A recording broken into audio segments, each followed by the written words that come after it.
तर रामकृष्ण हरी मंडळी, तर आम्ही रायगडावरती पोहोचल्यानंतर महाराजांची पालखी आली आणि मग सदरेवरती महाराजांची पूजा आणि आरती झाली आणि मग शिवशाहिरांनी ना महाराजांची गाणी आणि पवड म्हणायला सुरुवात केली. महाराजांचं जेव्हा पण मी गाणं ऐकतो ना, अंगाव काटा आल्याशिवाय राहत नाही आणि तुमच्या पण अंगाव काटा नक्की येईल.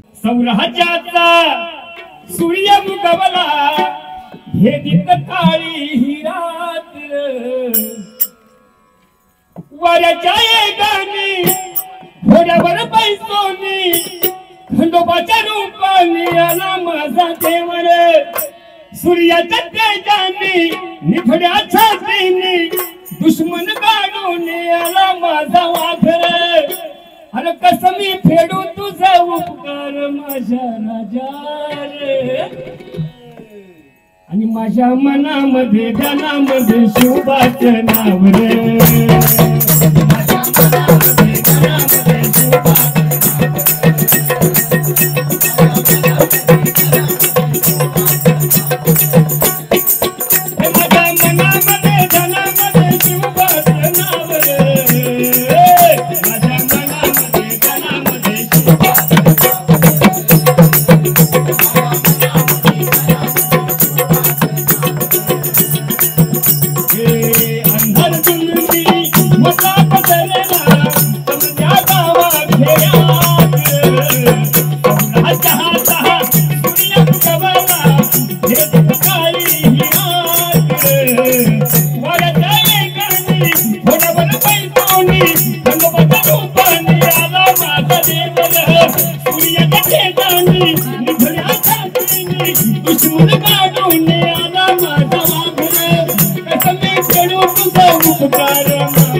माझ्या मनामध्ये ध्यानामध्ये शिवबाचं नाव रे.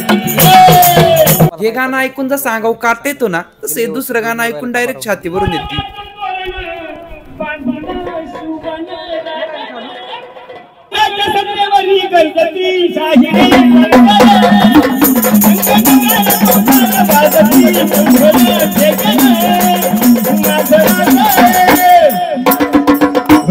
माझं राजा बघा, माझं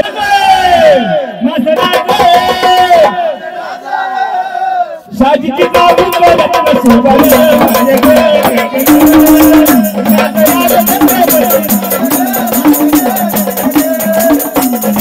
ही गाणी आपण घरी ऐकली तरी अंगाव काट येतो. मग विचार करा, आम्ही तर रायगडावरती होतो आणि ते पण सदरेवरती. मग आम्हाला तर असं वाटत होतं जसं काय आम्ही स्वर्गातच होतो. मग जसा हा कार्यक्रम संपला मग आम्ही रायगड पाहायला सुरुवात केली. तर शिवरथ यात्राचा समारोप झालाय आणि आता आम्ही चाललोय रायरेश्वरांच्या मंदिरात दर्शनासाठी. त्याच्या आधी आपण बाजारपेठेत जाणार आहे का आधी रायरेश्वराच्या मंदिरात जायचं? आधी बाजारपेठेतून मग रायरेश्वर जाणार आहे. मग आधी बाजारपेठ पाहू आणि मग रायरेश्वरांच्या मंदिरात जाऊ. तर आमचे दाजीन ते बघा आम्हाला सोडून कधी पुढे गेलेत, बाजारपेठेत पण पोहोचलेत. तर ही मूर्ती महाराजांची जी आहे ती सगळ्यात आधी ही मूर्ती बनवली. पण ह्याच्यामध्ये राजांना खालचे पायामध्ये हे घातलेले बूट घातलेले आहेत. आपले श्री छत्रपती शिवाजी महाराज सिंहासनावरती बसताना कधीच पायामध्ये मोजडे घालीत नव्हते आणि ह्याच्यामध्ये फक्त तीच चुकी झाली. त्याच्यामुळे ही जी प्रतिमा आहे ती बाहेर ठेवलीत आणि महाराजांची जी आत्ताची मूर्ती आहे ती नवीन बनवली आणि ती तिथं ठेवली. तुम्ही काहीतरी माहिती सांगा मग तुम्हाला घेतो. हा, ब्लॉकर मध्ये घेतो पण तुम्ही काहीतरी माहिती सांगा.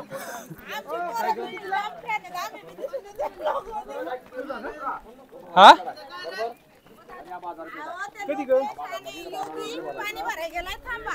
तर ही महाराजांच्या काळातली आपली बाजारपेठ. इथंच म्हणजे जुन्या काळामध्ये बाजार भरायचा. दरवर्षी नाही, दररोज. तर इथले ना सगळीच दुकानं सारखे, फक्त एका दुकानावरती ना नाक कोरलेला आहे. त्याच्या इतिहासाविषयी कुणाला जर माहिती असेल तर कमेंट बॉक्स मध्ये नक्की सांगा. तर जुन्या काळात व्यापारी गोड्या व्हायचे आणि त्याच्यामुळेच प्रत्येक जे शॉप आहे, दुकान आहे, त्याची हाईट एवढी उंच आहे की व्यापाऱ्यांना गोड्यावरूनच खरेदी करता आली पाहिजे. बरोबर आहे का नाही?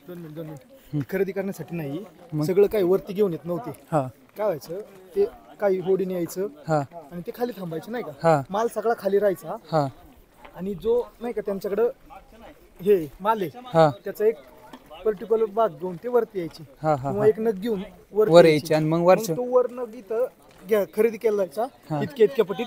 मग तो खालून खरेदी करायचे आणि खालून न्यायचे. हा, हा, हा, हा. इथं फक्त म्हणजे उतरवायचेच नाही वरच्या वरच मग ते दाखवायचं नक्की असं असं आहे. इथून दाखवायचं फक्त. हा हा हा. इथं आणायला आणि परत तिथून खाली न्यायला माल त्यांना. हे माय मग हे बाहेरचं हे आसन परिसर आणि आतमध्ये शॉप. मग त्या ती जी व्यक्ती त्याचं घर राहायचं बीचं काही थोडीफार सोय त्याची. सोय थोडी. हा. तर ह्यावेळेस मी रायगडावर आलोय तर मला पूर्ण माहिती नाही त्याच्याविषयी, तर मी पुढच्या वेळेस जेव्हा येईन पूर्ण अभ्यास करून येईन आणि मग तुम्हाला एकदम परफेक्ट माहिती देईन. मी आत्ता कसलीच माहिती तुम्हाला जास्त देणार नाही, कारण की खोटा इतिहास पुढे जायला नको. जेव्हा मला पूर्ण माहिती असेल तेव्हाच मी तुम्हाला सांगेन की कुठं काय आहे, कसं काय आहे ते. त्याच्यानंतर आम्ही टकमक टोक बघितला आणि पुढे जे रायरेश्वरांचं मंदिर आहे त्याच्या दर्शनासाठी निघालो. आपण पाहू शकतो ते मस्जिदीचा आकार दिसतो. महाराजांनी त्याला आकार का दिला होता ते? महाराजांनी आकार का दिला की शत्रू गनिम जर लांबून आला जर त्याला दिसलं वर काय तर त्याला वाटेल हे मस्जिद आहे, पण तिथं मस्जिद नसून आपल्या महादेवाचे मंदिर आहे.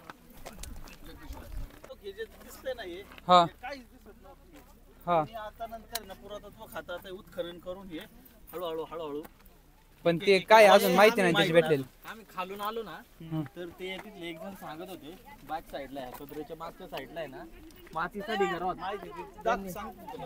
आपल्या हाईट पेक्षा मोठा तिथे आहे ते सदर ते बाजू आहे का त्याच्या पलीकडे आहे ना तेवढ्या हाईट एवढा ढिगारा होता तो साप. आता सुद्धा त्याच्या औषध दिसतं पुरातत्व खात्याने किती काम केलं, बरीच वर्ष झालं काम करत आहे.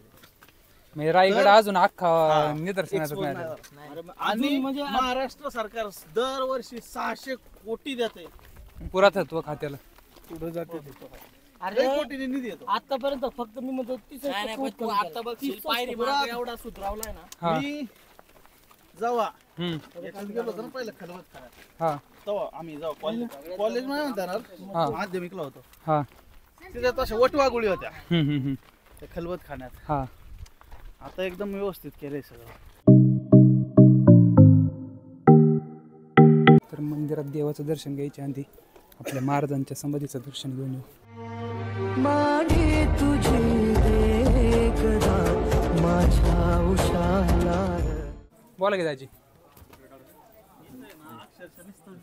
काही नव्हतं आणि आता बघ उत्खनन केल्यामुळे त्या काळचे नाही का दासदाशांचे वगैरे जास्त आहेत ना त्यांची घरं वगैरे त्या काळात घरं असतात दासदाशी वगैरे असतात, स्वयंपाकवाले, अंगरक्षक, सेवक सगळ्या सेवकांचं ह्या एवढ्या मोठ्या रायगडावर त्या काळी सगळ्यांची सोय होती. काय सापडेल भरपूर आहे रायगडावर. आणि अजून आहे ना याच्यात आहे ना उत्खननात ते भांडी मातीची भांडी वगैरे सापडल्या ती खाली रायगड प्राधिकरण आहे ना. त्याच्यावर मग आम्ही रायरेश्वरांचं दर्शन घेतलं आणि मग गड उतरून पाचाडला गेलो. मग जर तुम्हाला पाचाडचा ब्लॉग पाहायचा असेल तर पार्ट 3 टाईप करा आणि इथपर्यंत जर ब्लॉग बघितला असेल तर जय शिवराय जय शंभूराजे नक्की म्हणा. रामकृष्ण हरी. भेटू उद्या सकाळ 8 वाजता.